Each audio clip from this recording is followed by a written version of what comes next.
Assalamualaikum warahmatullahi wabarakatuh, dokter. Waalaikumsalam warahmatullahi wabarakatuh. Silakan duduk, Bapak. Selamat pagi. Terima kasih, dokter. Selamat pagi. Bapak namanya siapa ya, Pak? Namanya saya Bapak Tono dan di sebelah Umurnya? umurnya 21 tahun, dokter. Tinggalnya di mana, Pak? Tinggalnya di Buluan, Colomadu. Boleh saya tahu Bapak kedatangan di sini kira-kira untuk apa? Oh iya, Saya, Bapak sama Ibu ya. gitu. Saya bersama istri saya mau rencananya mau pasang kafe, dok. Oh iya, jadi Bapak sama Ibu mau rencana masang kafe ya, tapi belum tahu apa yang dipilih kafenya. Ya belum tahu sama sekali, dok. Oh iya, baik. Kafe itu di sini saya akan menjelaskan secara singkat ya, Bapak Ibu ya. Ya, dokter. KB itu secara umum ada yang jenisnya barrier, contohnya diafragma vagina, kondom, kemudian alat kontrasepsi dalam rahim seperti IUD, kemudian ada yang bersifat hormonal. Hormonal itu ada yang bisa digunakan dengan suntik atau injeksi, bisa digunakan atau bisa dipakai 1 kali per 3 bulan, 1 kali per bulan, atau diminum. Efektivitasnya pun tidak jauh berbeda.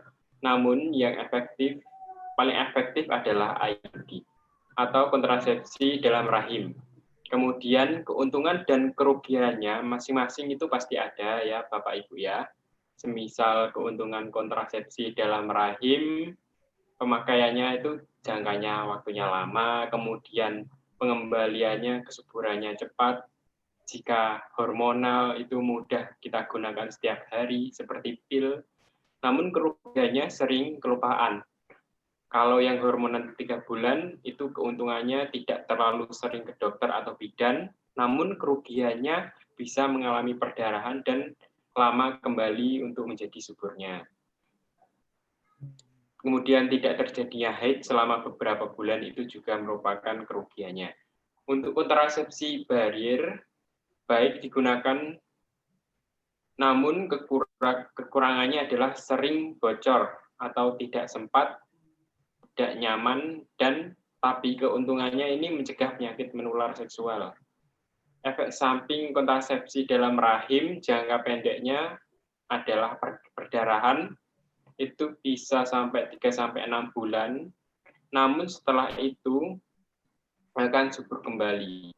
Perdarahan lebih efek samping yang paling sering ditemui adalah tadi perdarahan, kemudian ada flek di luar haid, kemudian seandainya barir itu kalau menggunakan kontrasepsi barir itu bisa iritasi. Hormonal itu bisa perdarahan dan flek, kalau yang normal itu bisa kembali. Kemudian gejala atau tanda bahaya dari kontrasepsi yang perlu kita perhatikan saat perdarahan banyak dalam jangka panjang atau pendek, ibu harus secepatnya pergi ke dokter atau bidan dan bisa juga infeksi atau lecet. Untuk waktu atau jarak kelahiran yang paling baik untuk pengembalian kesuburan untuk biar cepat mendapat kehamilan, kita menggunakan alat kontrasepsi barir. Kalau ingin hamil dalam jangka waktu yang panjang, ibu bisa memilih kontrasepsi yang dalam rahim karena efektivitasnya kerjanya bisa sampai 5-10 tahun. Kalau seandainya kita menggunakan hormonal suntik dan pil, itu efektivitasnya cepat untuk kesuburan, tapi kadang-kadang setelah lepas atau tidak menggunakan kontrasepsi, itu bisa sampai berbulan-bulan sampai 1 tahun baru bisa hamil kembali. Kalau saat sedang menyusui, pilihan kontrasepsi yang tidak mengandung hormonal adalah yang paling tepat, seperti IUD atau kondom, karena hormonal akan mengganggu produktivitas ASI. Jika tidak hamil, bebas memilih kontrasepsi apapun, dan itu tergantung perencanaan maupun mau hamil kapan, Ibu dan Bapaknya.